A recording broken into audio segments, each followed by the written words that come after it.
और इस वक्त एक बड़ी खबर आ रही है बंगाल के नंदीग्राम से। बीजेपी विधायक शुभेंदु अधिकारी ने आज गृह मंत्री अमित शाह से दिल्ली में मुलाकात की है और इस दौरान उन्होंने बंगाल की सियासी हिंसा की रिपोर्ट गृह मंत्री को सौंपी है। गृह मंत्री अमित शाह जी से आपने मुलाकात की है, क्या एजेंडा रहा, क्या बातचीत हुई? देखा, मेरा आने का एजेंडा यही था। पार्टी ने मेरा ऊपर विश्वास रखा। नंदीग्राम में पार्टी ने सेंट्रल इलेक्शन कमेटी प्रधानमंत्री जी का चेयरमैनशिप पे जो मीटिंग हुआ था, उसमें कि नंदीग्राम का कैंडिडेट ममता बनर्जी के खिलाफ मैं चुनाव जीती, ममता बनर्जी चुनाव हारी। ये मेरा रिस्पॉन्सिबिलिटी है। नंदीग्राम से चुनाव जीतने के बाद, नेता प्रतिपक्ष बनने के बाद, जिसका मार्गदर्शन से काम करना चाहता हूँ, उसका दर्शन करे, उसका नमन करे। पश्चिम बंगाल के भीतर राजनीतिक हिंसा की बातें आ रही हैं, राजनीतिक हिंसा सामने आ रही है, उसको लेकर भी आपने क्या गृह मंत्री से बात की? बताया कि स्थितियां पहले की तुलना में विकराल हो गई हैं। देखिए, ये डिस्कशन का मुलाकात करने का वक्त मैं तो गृह मंत्री का साथ उसका संगांगन में सब है। करंट जो पिक्चर है, जो ज़मीनी हकीकत है, उसका पास पूरा जानकारी है, लेकिन कैसे इसको बंद किया जाए। ममता बनर्जी की सरकार जो स्टेट का लॉ एंड ऑर्डर का सब्जेक्ट स्टेट की है, वो नहीं करेगी। इसलिए कैसे इसको रुका जाए, एक तो पॉलिटिकल बैटल हो सकता है, लेकिन अभी कोरोना कोविड प्रोटोकॉल, 50 से ज़्यादा आदमी लेकर मीटिंग करना, ये करना सब बंद है। इसलिए और कोविड का प्राथमिकता, हम लोग सब रिस्पॉन्सिबल सिटीजन है। कोविड अतिमारी को रोकने के लिए जो कोविड प्रोटोकॉल है उसको मानना चाहिए। इसलिए पॉलिटिकल मूवमेंट सड़क पर उतर के करना अभी थोड़ा मुश्किल हो रहा है। बाकी लीगल बैटल है। हाई कोर्ट सुप्रीम कोर्ट में मामला हुआ है। सेंट्रल गवर्नमेंट का टीम, एमएचए का टीम का दौरा हुआ है, इंस्पेक्शन हुआ है, उसका रिपोर्ट भी सबमिट हुआ है एमएचए में।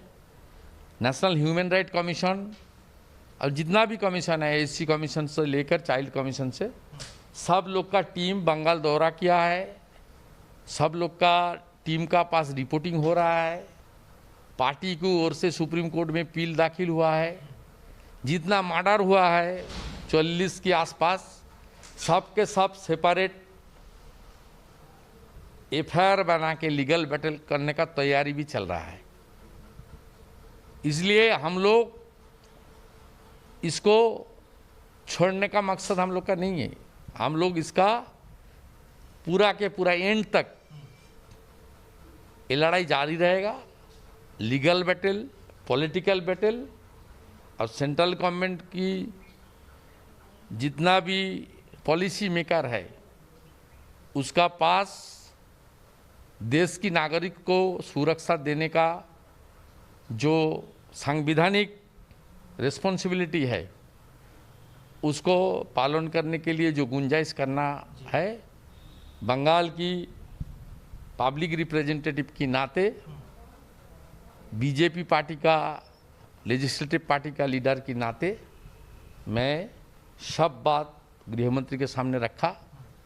आगे भी जो मौका मिलेगा तब प्रधानमंत्री और हमारी दिग्गज नेता के पास मैं ज़मीनी हकीकत और ये जो एट्रोसिटी और politically state sponsored communal violence चल रहा है, इसको रोकने के लिए जो कार्रवाई करना चाहिए, होना चाहिए, ये बात मैं रखूंगा। ठीक है, लेकिन आपकी पार्टी के भीतर भी हलचल शुभेंदु जी दिखाई दे रही है। ये खबर आ रही कि कई विधायक जो हैं टीएमसी के संपर्क में हैं, क्या कहेंगे इसके बारे में? ये सब हाइपोथेटिकल क्वेश्चन है, इसका कोई आंसर मेरा पास नहीं है। कोई जवाब नहीं है इसका आपके पास? कोई जवाब नहीं है, लेकिन कान खुल के सुन रखिए। पिछले 5 साल टीएमसी राज्यसभा चुनाव से लेकर एमएलए हेरा फेरी की। उस वक्त नेता प्रतिपक्ष कांग्रेस का था। कांग्रेस वाम मोर्चा का ऑपोजिशन था। उस वक्त अपोजिशन का एंटी डिफेक्शन लॉ का एनफोर्समेंट का लिए कोई भूमिका नहीं था। इस बार नेता प्रतिपक्ष शुभेंदु अधिकारी है, और बीजेपी अपोजिशन में है। यानी कोई विधायक भागेगा नहीं। अरे ये तो आपका हाइपोथेटिकल क्वेश्चन है, इसका कोई उत्तर नहीं है। लेकिन जो लोग सोच रहा है ना 213 है, उसका बाद भी जो जरूरत है उसका कोशिश करने बोलिए कैसे शिकंजा कसना होगा within the purview of the anti defection law. Ravishankar Prasad ji का मालूम है या शुभेंदु अधिकारी को मालूम है? सभी लोगों को पता है। Wait and see. BJP opposition में है, काम करो विद इन कॉन्स्टिट्यूशन, काम करो within the framework of the federal structure.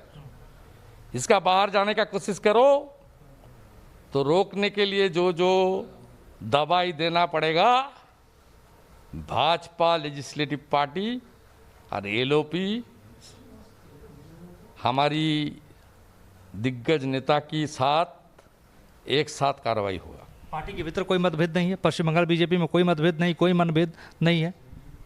देखिए, मैं अनुशासित सिपाही हूँ, पार्टी का कोई अंदरूनी मामला मैं बाहर में नहीं करता। मतलब कोई दिक्कत नहीं ना, पार्टी ठीक चल रही है ना? पार्टी देखिए, पार्टी ठीक चल रहा है नहीं चल रहा, अभी तो चुनाव हुआ, हम लोग का उम्मीद था 200 के आसपास, उतना सीट नहीं मिला, इसलिए जो जो करना चाहिए पार्टी कर रहा है। पार्टी का एक अंदर की सिस्टम है, उसका सब जानकारी एनालिसिस सब हो रहा है, सही वक्त पर सब कुछ ठीक कर लिया जाएगा आने वाले सबका। लेकिन एक बात सुन लीजिए, जो 2,28,00,000 वोट मिला बीजेपी को, 38.13% वोट मिला, ये वोट इंडिविजुअल शुभेंदु अधिकारी, दिलीप घोष, मुकुल रॉय का वोट नहीं है, ये वोट विचारधारा की वोट है। तो हमारे साथ शुभेंदु अधिकारी जी थे, खास बातचीत हमसे कर रहे थे वीडियो जर्नलिस्ट जगदीश के साथ। मोहित राज दुबे, न्यूज़ नेशन दिल्ली।